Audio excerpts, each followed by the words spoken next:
8h42, no ar, conversa de redação desta sexta-feira, 12 de 8 de 2022, 12 de agosto de 2022. Para debater aqui os principais assuntos do dia, Eduardo Costa, Mal Camargos, Ricardo Kertzmann e Rita Mundim. Começamos falando hoje sobre as pesquisas eleitorais divulgadas nessa manhã pela Genial Quest. Eduardo, pesquisas em nível nacional e também aqui para disputa em Minas. Bom dia para você. Bom dia para todo mundo e boa sexta. O dia tá bonito, gente. Olha pro céu. Ô, Júlio, na hora que eu escutei essa notícia, eu lembrei de um cidadão cujo nome eu tive que recolher, o velho bom Google, né? James Carville. Ele, em 1992... ele é assessor de Bill Clinton, aí quem me contou é um outro sobrenome difícil, Kertzmann. É o Google, Kertzmann. É, Kertzmann. Ele era assessor do Clinton e o George Bush estava atônito, que tinha feito tudo certo, vencido lá no Kuwait, tudo. Falou, como é que eu perdi? E ele disse, é a economia, estúpido. O resultado do crescimento do Bolsonaro, no caso aqui em Minas Gerais, né? Me faz lembrar isso. Uma mexida aqui ou lá, alterações na economia, concessão de benefícios questionáveis, mas, enfim, é economia estúpida. Não me chama de estúpido agora cedo, não, né? Eu estou falando isso tá. pro mundo, não é nem para você, nem para o Bolsonaro e nem para o Lula. Tá bom. É pro Bush. Entendi. Rita Mundim, bom dia para você. Eduardo falou que é economia, então tem que chamar você. Bom dia. Bom dia, Júnior. Bom dia a todos. Olha, o Brasil está na contramão do mundo, na boa contramão.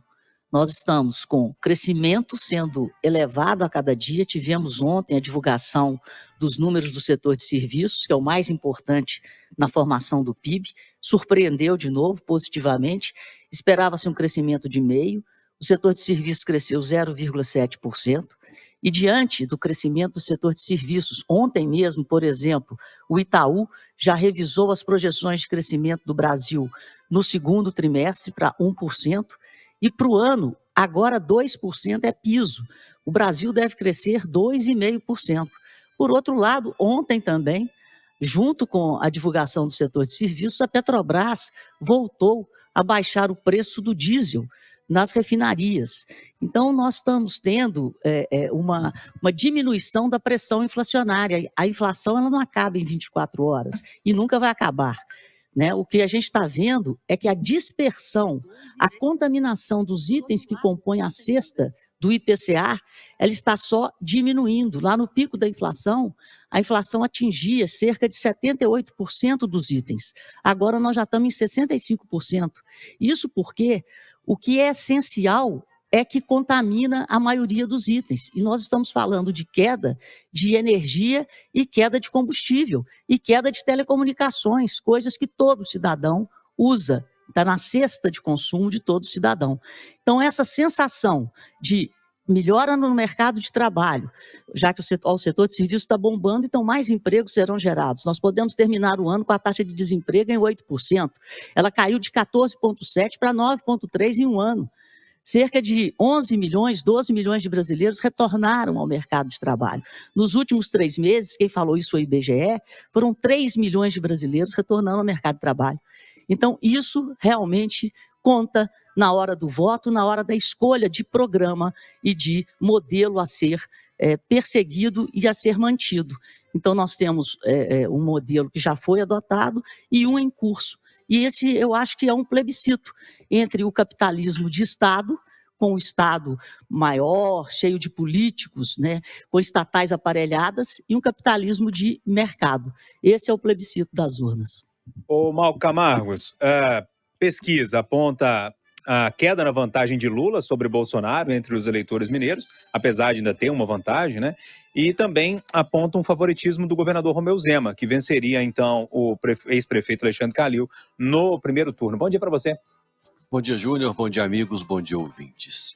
A pesquisa capta esse momento, e é um momento importante, porque quem está no poder, tanto Zema quanto Bolsonaro, tem um espaço de comunicação e de relacionamento com os eleitores distintos de todos os outros candidatos. Eles têm uma cobertura de mídia maior e, além disso, podem usar a caneta para poder se relacionar com os eleitores. Isso que explica o crescimento de Bolsonaro foi o uso da caneta. O uso da caneta para cortar o ICMS e, com isso, baratear o preço dos combustíveis e da energia elétrica, e o uso da caneta para transferir renda aos mais pobres com o auxílio emergencial. Então, essa caneta fez a diferença e leva ao crescimento do candidato neste momento. Então, quando Eduardo fala a economia, é verdade, é a economia. Mas não é a economia em geral, e sim o benefício direto dado ao cidadão através do uso da caneta. De agora em diante, daqui a 4 dias, esse espaço é restrito.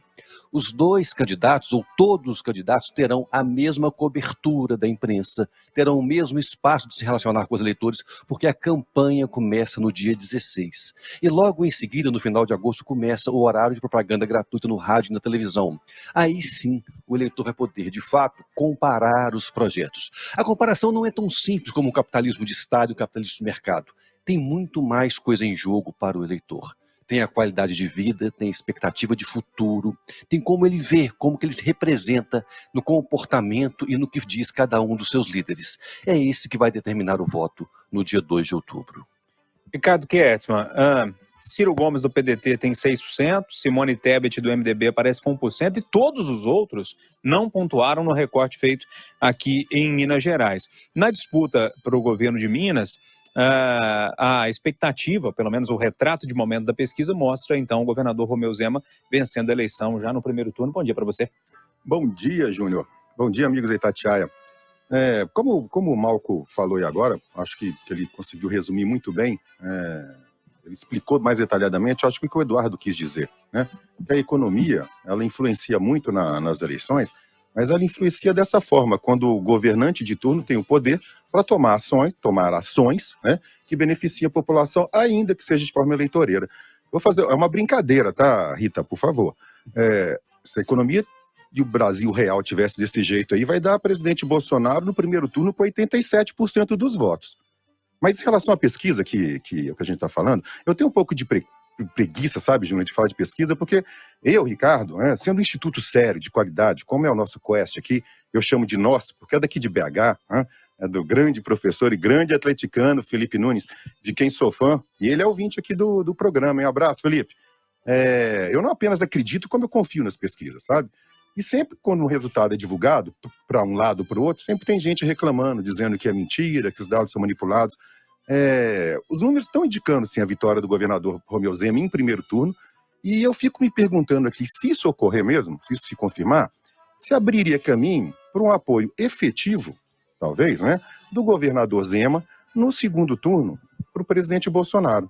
Ainda que tenha essas questões partidárias. Porque o Zema, ele é alinhado com o presidente Bolsonaro, né? Ele diria que ele é até desalinhado com o que pensa o PT, o ex-presidente Lula. E agora, por dever até partidário, né, ele não pode se envolver num apoio mais efetivo. Vai ser interessante assistir isso aí, sabe? Se a eleição se definir aqui em primeiro turno, como que o governador Zema vai se comportar no segundo turno? Se houver, né? E se o presidente Jair Bolsonaro resolver apoiar com mais força o candidato Carlos Viana, por exemplo? Você não acredita numa subida? Olha, o Senado, eu acho, né? Inclusive a gente conversou sobre isso, o potencial de crescimento muito grande do Carlos Viana, né? Mas olhando para as pesquisas aqui, eu não vejo muito campo para essa subida tão grande, não. Eu acho que a margem está se estreitando cada vez mais, né, em favor de uma resolução no primeiro turno. Se não houver nenhum fato novo, eu acho que a tendência é essa. Júnior, Oi, uma parte. diga. Eu acho uma injustiça minimizar em uma caneta e personificar o trabalho de um governo no Bolsonaro e na caneta.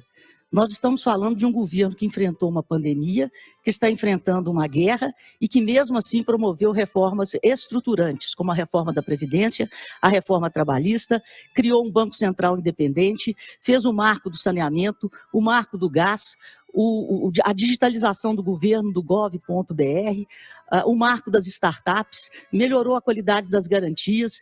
Então é muita injustiça falar ou minimizar em uma caneta e também em uma pessoa as ações de todo um governo.